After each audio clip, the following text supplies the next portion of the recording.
የስልጤ ህዝብ ደግሞ ለዚህ ትልቅ አብነት ዛሬ ትልቅ አርአያ እንደሆነ ራሴ ለመረዳት ችያለሁ።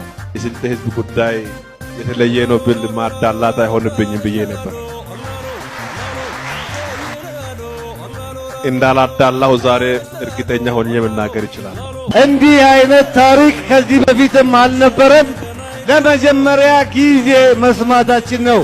እጅግ በጣም የሚያኮራ ነው።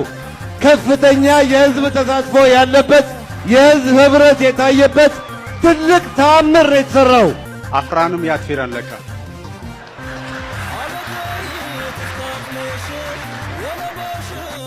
የስልጤ ህዝብ ባመነበት ነገር ታሪክ ሊሰራ እንደሚችል እርግጠኞች ሆነን ነበር።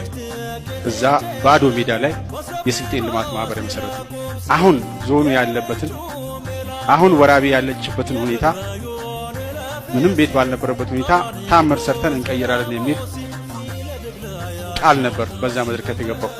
ባዶ ሜዳ ላይ በ3 አመት ውስጥ ጥሩ ሊባል የሚችል ከተማ የመሰረተ ህዝብ ይህ ህዝብ ምን ጊዜም ቢሆን በአንድ አቅጣጫ ብቻ ሳይሆን በሁሉም በሄደባቸው አቅጣጫዎች የተሳካ ውጤት የሚያመጣና ባመነበት ነገር ውጤት የሚያስመዘግብ ህዝብ ነው የሚል ሙሉ እምነት አለኝ።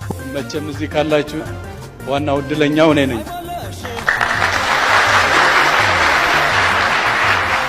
ምክንያቱም ያው ብዙ ጊዜ ለፍታችሁበታል። የዛሬ ምሽት ብቻ ሳይሆን ተባብረን አብረን ከፍተኛ ለውጥ ልናመጣ እንደምንችል የሚያሳይና የስልጤ ህዝብ ደግሞ ለዚህ ትልቅ አብነት ዛሬ ትልቅ አርአያ እንደሆነ ራሴ ለመረዳት ችያለሁ። በእናንተ በጣም ኮርቻለሁ። በጣም ደስ ብሎኛል።